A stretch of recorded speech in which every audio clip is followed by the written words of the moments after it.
Champ, good evening. Kamusta naman condition namin? Good, very, very good. Okay yung training, although bago lang. It's starting pa lang. Starting, I see. So for the first time in maybe 3-4 years, you're doing your training camp out here in the Philippines. How does it feel? The weather changes, everything, the training style. It's always good kasi I like it. I like it kasi marami ako makasparing and the weather is nice. The weather is nice. You like the weather here better than in America? Yeah, mainit. I like it. I like it. I sweat a lot. Yeah. And unusually, usually you're in America sa big fights watching right in the arena. But today, this weekend, you were here in the Philippines. How did it feel to be watching on a live stream halfway across the world rather than in the arena? Okay lang naman kasi for me, usually, I prefer to be watching it and hanging out with my friends and family. But then if I need to show up, I will. But I prefer yung mga ganito na kasama ko yung mga friends and family and just having a good time. I see.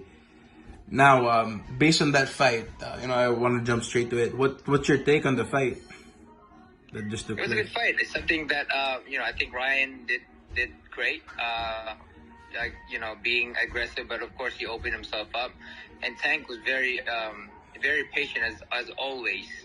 And was able to land those big counters and was able to take him out with the body shot. Yeah.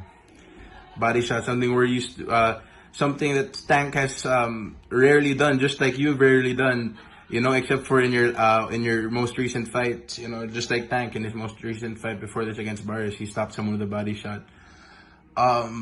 However, if this fight took place at, let's say, at Ryan's comfortable weight of 140 pounds, do you still think Tank would have pulled it off? I think so. I think Tank is capable of it, but 140, he might be a little bit too small. Ryan he's a bit bigger. So I don't know. 140, it would be pushing for Tank, as but in terms of quality and skills wise. I think that Tank still has that power to take him out with the body, and of course, it will be a different story too. At the same time, because Ryan is the bigger guy. Bigger, I see. But now, of course, it's a loss. But it's not. You don't think it's the end for Ryan Garcia? No, it's never the end. I mean, how many times I've lost and gotten back? It's really up to him to get back up. That's it. It seems like he's taking it very well, and just go and show up and do what he needs to do. I mean, a loss is not the end of everything. It's not the end of his journey if he wants to become greater in the boxing world. Now, as for Ryan Garcia, would you like to see him fight more at 135, or do you think it's time for him to actually complete his journey at 140 pounds and above? I think he should be at 140. I think that's where he's very comfortable. That's where he's more devastating. I think he'd be more comfortable at 140.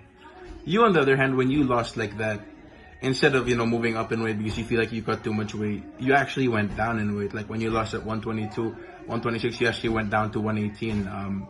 How would you say you and Ryan are different in that aspect? Everybody's body is different, and at the same time, fighters, we know how to cut weight. And some people don't know how to cut weight actually. But I mean, he looked strong in the fight. He didn't look like he was affected or gassing out in that fight. So I think that he did plan for it properly. Like me going down to 118, I'm just so used to it. But I've always been a smaller guy. Ryan is 140. He's definitely where he should be at 140. For me, I was at 126, but I could fight at 118. So I was always a smaller guy. Do you think Ryan walks around like maybe 160 to 170? Maybe more. Maybe even more. Wow, I see.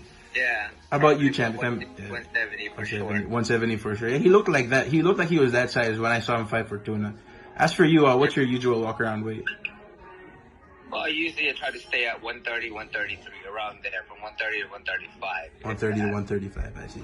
But have you ever gone up like 140, 145 in your life? Oh, yeah. Yeah, just this week, just last week. Oh wow. When you go and you get lechon and you get all these people inviting you for dinner and lunch and all of that stuff. Yeah. The food is great. It's overall Philippines. It's very difficult because everything you eat, yung ulam, kailangan mo ng kanin. Everything that you eat, you have to have with rice. Have to have it with rice. I'll just eat just the meat or just I'll cut off the rice and put like cauliflower rice or something or vegetable. I see.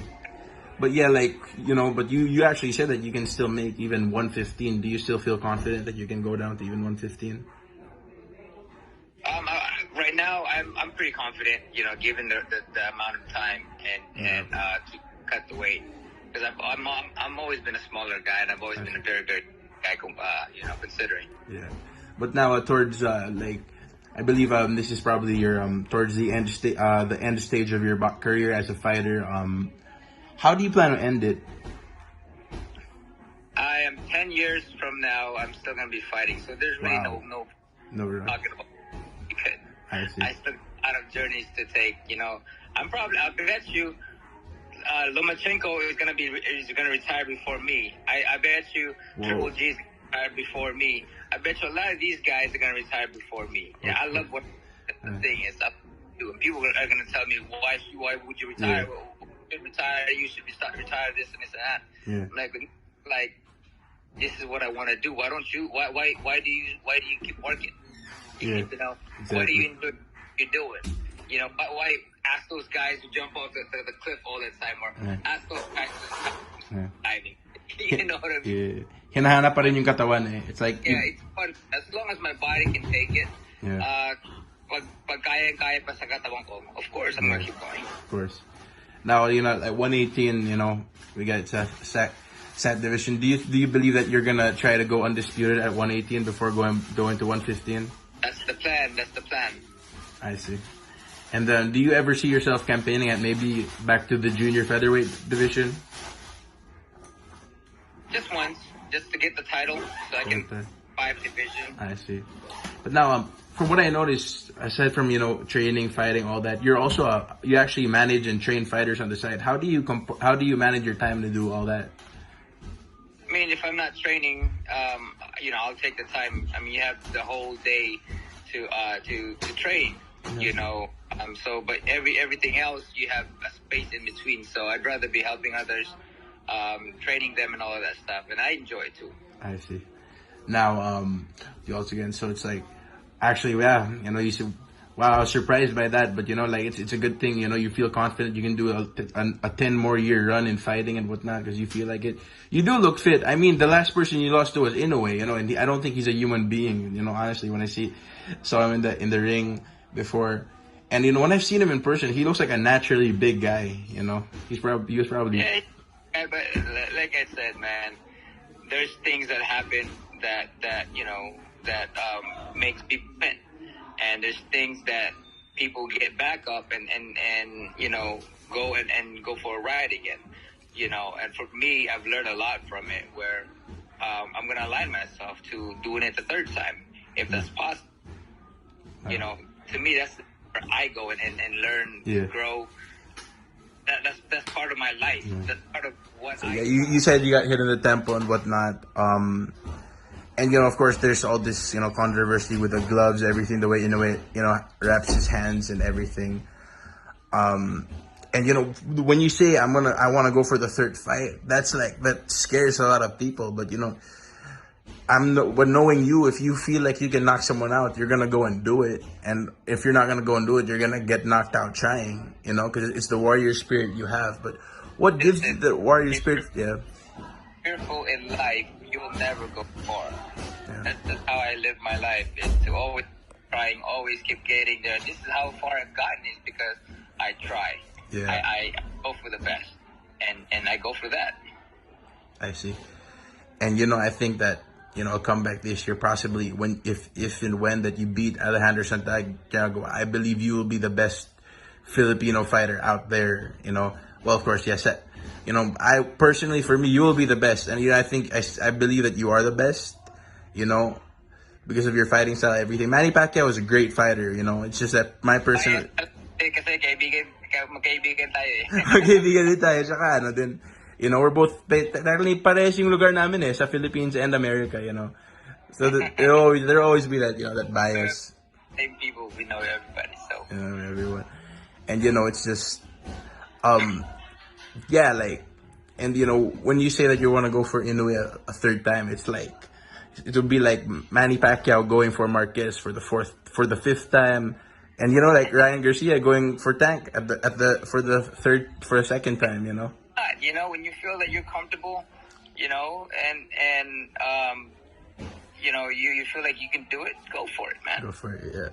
It inspires me too, because I'm an aspiring, you know, world champion myself, and I'm 24. Everyone says you're too late to start this and that, but you know, when I saw you beat Obali, knock him out, I said, you know what, age is just a number, and people actually get stronger as they grow older. You just gotta be healthy. Health is wealth, you know. But yeah, anyways, you know, champ, you know, thanks for your time. But any message you want to give out to your fans and any specific people you want to greet this evening? I just want to say big thank you to all the people out there who support boxing, and more to come. And stay tuned. God bless all of you guys, and yeah, that's, you know, just keep trying, do your best, man. If you don't try, you'll never have an answer. You'll never go farther than where you're at. Thank you so much, champ, and have a great evening. Have a great rest of your camp. All right.